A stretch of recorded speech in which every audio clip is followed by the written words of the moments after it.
Bonjour ma petite famille ésotérique. J'espère que vous allez bien, que vous passez de bonnes vacances, que vous avez bien travaillé votre ésotérisme. Je n'en doute pas. Bon, si vous ne le faites pas, c'est pas grave, chacun son rythme. Je vous remercie pour votre fidélité, les questions que vous m'envoyez, les commentaires que vous mettez sous les vidéos. À ce propos, je tenais à répondre à une question qu'on m'a posée et je pense que ça peut intéresser tout le monde. Au départ, l'ésotérisme, tout ce qui touche à ce type de discipline, appelons ça comme ça, le but c'est de s'améliorer. S'améliorer, ça veut dire devenir meilleur. Alors, on m'a demandé pourquoi on a un tel besoin de s'améliorer. Pourquoi certaines personnes ont un tel besoin de s'améliorer? Ben, tout simplement parce que c'est naturel, c'est un besoin inné en nous. Quand on est au départ, on a le besoin d'être bon. C'est inné. C'est par la suite l'environnement qui fait de nous des êtres bons ou des êtres qui ne seront pas bons, qu'on appelle mauvais. Mais au départ, le besoin de bonté est en nous parce que c'est un besoin naturel. C'est une fonction naturelle. La terre, la nature, elle recherche toujours plus d'équilibre et plus d'amélioration parce que ça lui simplifiera la vie. Quand vous voyez un arbre qui est bien équilibré, qui pousse bien dans de la bonne terre, qui est bien soigné, qui est bien dans son milieu naturel, il donnera de plus beaux fruits, des fruits meilleurs qu'un arbre, par exemple, qui vient d'être foudroyé et détruit. Ça, c'est logique, c'est une base naturelle. Et comme on est les enfants de la terre, on est les enfants de la nature, on est comme elle. De plus, je pense que vous vous rendez compte que nous vivons bien mieux dans la paix et l'harmonie que dans le désordre et la guerre. Évidemment, je ne parle pas de tous ces malades qui préfèrent et choisissent la guerre, le mal. D'ailleurs, quand vous parlez de mal, pour moi, ce sont des malades. Toute personne qui préfère le mal, qui choisit le mal ou qui fait consciemment ou inconsciemment le mal, moi, c'est ce que j'appelle un malade, une malade. D'ailleurs, dans le mot malade, il y a le mot mal.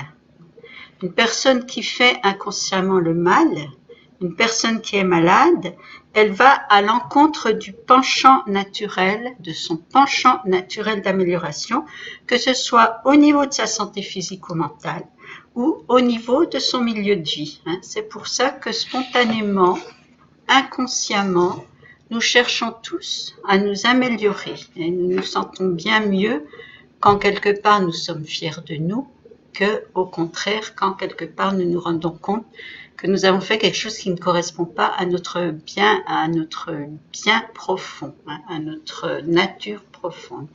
Donc c'est pour ça qu'on recherche tous à s'améliorer et que l'ésotérisme, c'est une méthode pour y arriver. Je rappelle qu'il y en a d'autres, beaucoup d'autres, et que c'est à vous de trouver celle qui vous convient le mieux.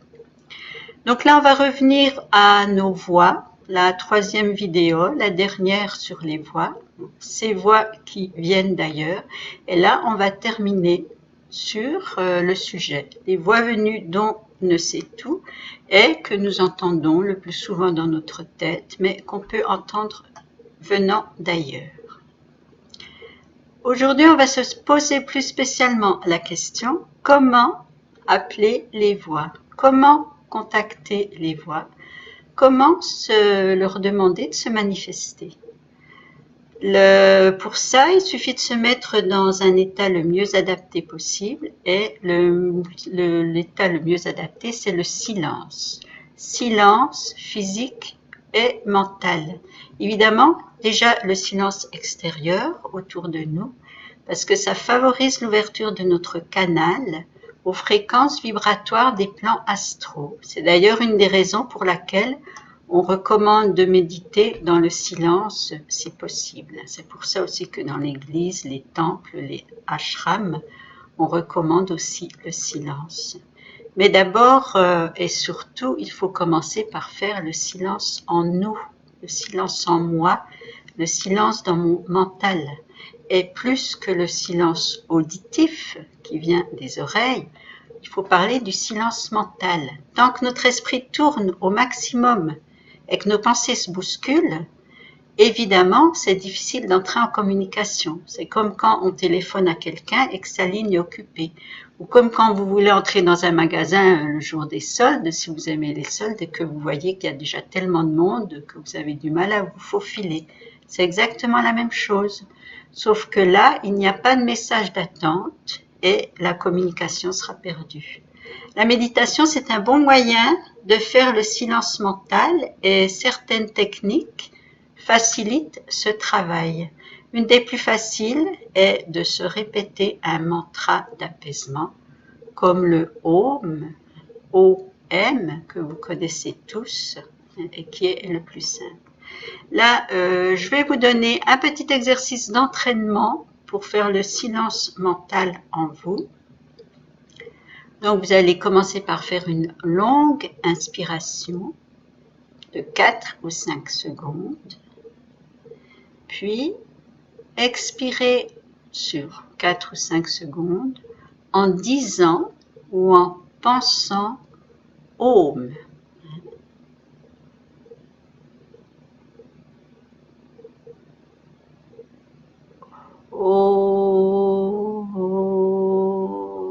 Vous pouvez faire cet exercice pendant 3 minutes pour commencer et vous verrez que peu à peu l'esprit se calme et que si des pensées parasites apparaissent, laissez-les venir sans résister. Elles disparaîtront toutes seules. La respiration lente, ça fait monter les vibrations et plus on la pratique, plus la vibration naturelle du corps s'élève, ce qu'on appelle notre champ vibratoire. C'est une des méthodes de base pour élever le taux vibratoire et ainsi s'accorder aux voix. Le taux vibratoire, c'est la vibration à laquelle notre corps fonctionne. Chacun a la sienne. On peut travailler sur le taux vibratoire et le but naturel, c'est de l'élever. Et plus vous l'élèverez, plus vous pourrez entrer en communication avec le haut astral, les sphères supérieures du monde astral. Et ainsi vous accordez aux voix. C'est une des méthodes de base. Donc la respiration, c'est une des méthodes de base pour élever le taux vibratoire et s'accorder aux voix. Et avec un peu d'entraînement, on arrive au repos mental, au silence intérieur, donc à l'ouverture. Nous mettons le récepteur en place. Il est prêt à capter les voix. Mais il ne faut pas oublier que ce sont les voix qui décident. Elles ne seront pas forcément là. Alors le mieux, c'est de convenir des rendez-vous avec elles. Et surtout, si vous captez les voix, si vous avez la chance d'être en communication avec les voix, si par moment elles disparaissent, ne vous inquiétez pas, c'est normal. Ça ne veut pas dire que vous avez perdu les connexions. Ça veut dire qu'à ce moment-là, les voix ne sont pas disponibles ou qu'elles ont autre chose à faire ou que ce n'est pas le moment pour vous de les contacter. Mais ne vous inquiétez pas, ça ne veut pas dire que la connexion est terminée. Ou alors, les voix, elles nous contactent spontanément quand on s'y attend pas, quand on n'est pas en disposition. Alors, comment ça se passe? En général, on ressent une étreinte dans le corps, une étreinte énergétique. Je ne sais pas comment appeler ça autrement. Et ça nous annonce que ça arrive, on le sent. Et le mieux, c'est de se rendre disponible à ce moment-là, si c'est possible, dans le calme, et après de laisser la communication se faire. Nous pouvons aussi appeler les voix nous-mêmes, c'est la faculté de communication. Et pour communiquer avec le guide spirituel, il faut commencer par l'appeler. Et une fois les conditions en place, lui parler, échanger avec lui, écouter avec foi et amour. Pour appeler votre guide éthérique, votre guide spirituel, évidemment, c'est plus pratique si vous connaissez son nom. Donc, la première fois que vous entrez en contact avec lui, demandez-lui son nom et il vous le donnera. Et ensuite, l'écouter, parce qu'on doit vraiment lui laisser la place dans nos connexions. Et attention, la moindre mentalisation, ça coupe le contact, parce que dans ce cas, on change de plan astral, comme on change de chaîne en zappant. Un autre aspect est important, pour communiquer avec les voix, il faut savoir d'abord communiquer avec les humains. Les rapports doivent se faire sur un pied d'égalité. C'est une relation de travail, sans hiérarchie. Contrairement à nous, les voix n'ont pas d'ego, ni d'esprit de supériorité. Donc, à nous de nous mettre dans l'état d'humilité qu'il convient pour recevoir au mieux les messages. Surtout pas sans glorifier. Ça ne gonfle pas l'ego et ce n'est pas le but. Et je vous rappelle que ce n'est pas le lot de certaines personnes, d'une certaine élite. Tout le monde, absolument tout le monde est capable de faire ce travail. Ça ne nous rend pas supérieurs aux autres.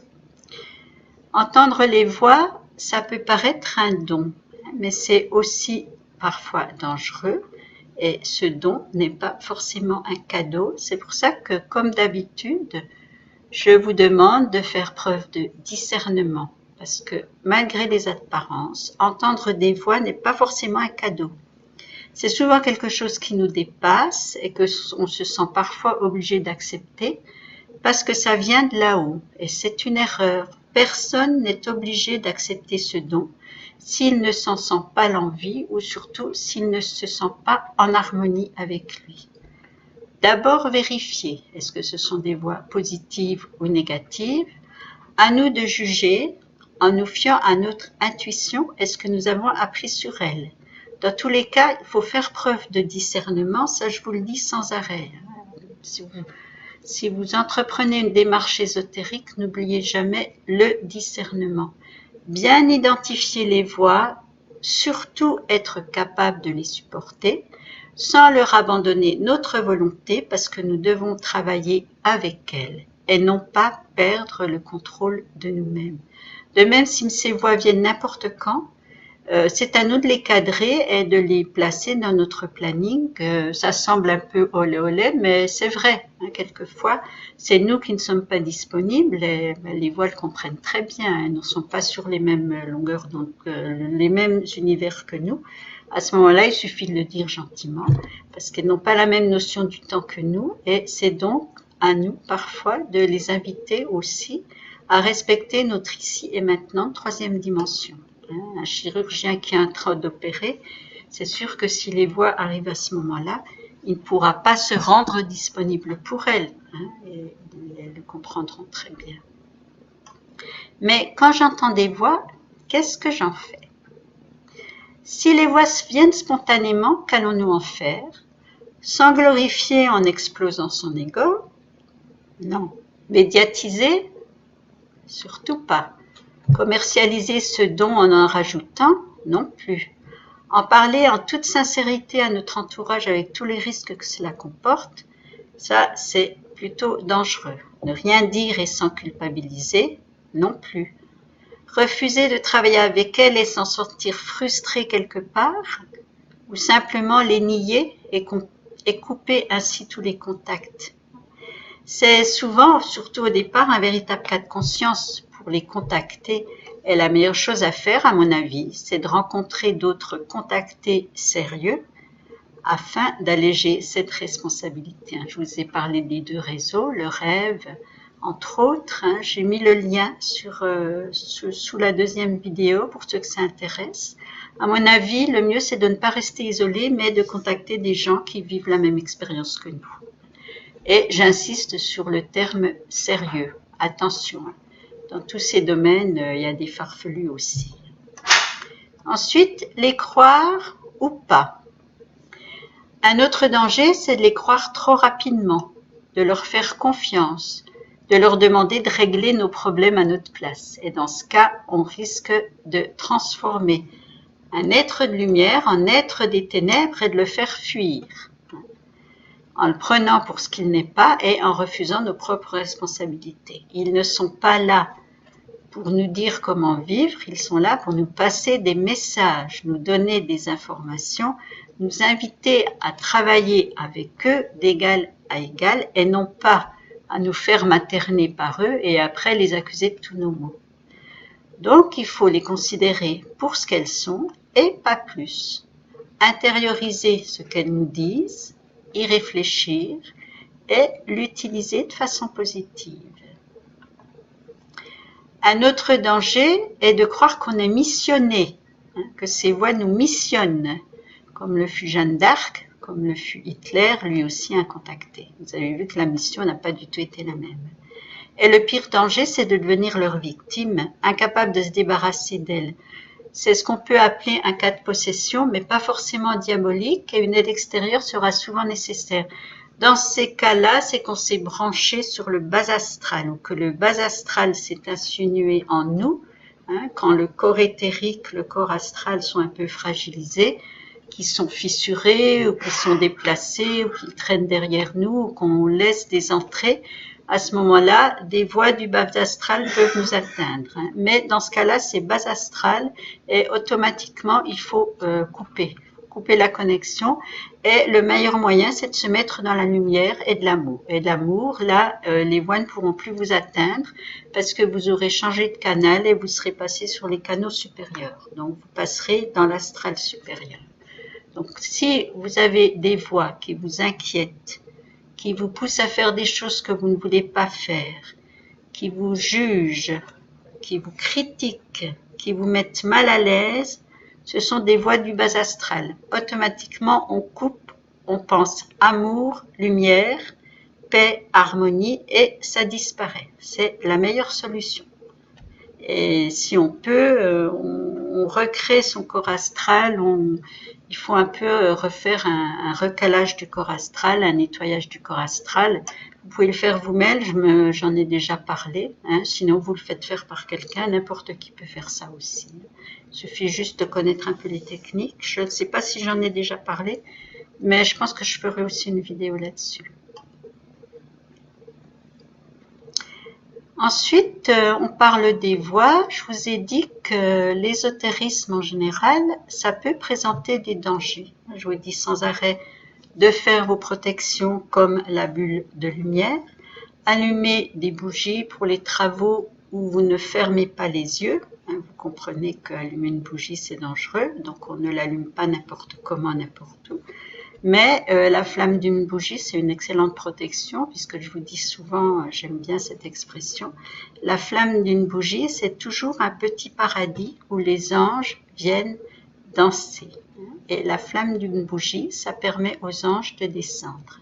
Je vous l'ai déjà dit, quand vous regardez la bougie et que la flamme s'élève toute droite, c'est que l'ange est arrivé. À ce moment-là, plutôt qu'essayer de le voir, essayez de le ressentir et essayez d'échanger avec lui. Vous verrez, ce sont des expériences extraordinaires qui vous mettent vraiment dans des états de confiance et de paix que personnellement, j'ai pas pu trouver autre part.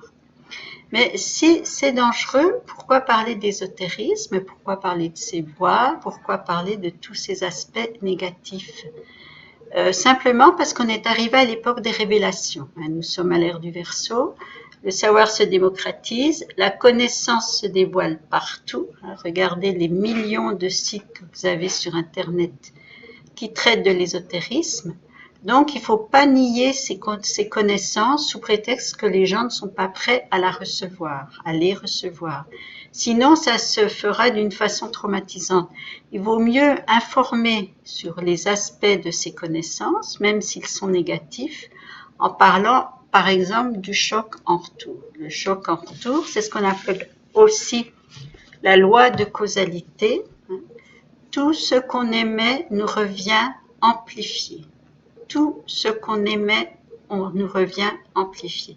J'émets de l'amour, il me revient amplifié. J'émets de la haine, du racisme, comme certaines personnes qui se spécialisent là-dessus sur les réseaux sociaux, ça leur reviendra amplifié. Le choc en retour, la plupart du temps, ça commence à se manifester par la déprime, la dépression nerveuse, la tristesse, des choses comme ça. Et ça, c'est, je dirais, les formes les plus atténuées, les formes les plus graves, ça peut être les accidents, toutes ces choses-là. Mais n'oubliez jamais que tout ce que vous émettez, tout ce que nous émettons, tout ce que j'émets me revient amplifié. C'est pour ça qu'il faut vraiment essayer de n'émettre que du positif, des pensées d'amour et d'harmonie. Après, cet enseignement, chacun décide comment l'utiliser. en son âme et conscience et en connaissant les risques. À ce niveau-là, on est tous testés un jour ou l'autre, absolument tous, parce que actuellement, utiliser cet enseignement, Raphaël Pailleur, que je signe souvent, il nous disait que c'est un défi pour l'humanité et c'est pour cela que tout s'accélère. J'oubliais une chose, mes maîtres m'ont toujours recommandé, et tous, c'est assez, je ne l'aurais jamais dit, mais ils devaient le savoir, ils m'ont tous toujours recommandé la même chose, reste libre. N'entre jamais dans une secte, dans un groupe, ne signe jamais rien. Reste libre, reste toujours libre, ne te laisse jamais influencer. Je vous recommande la même chose, restez libre tout le temps.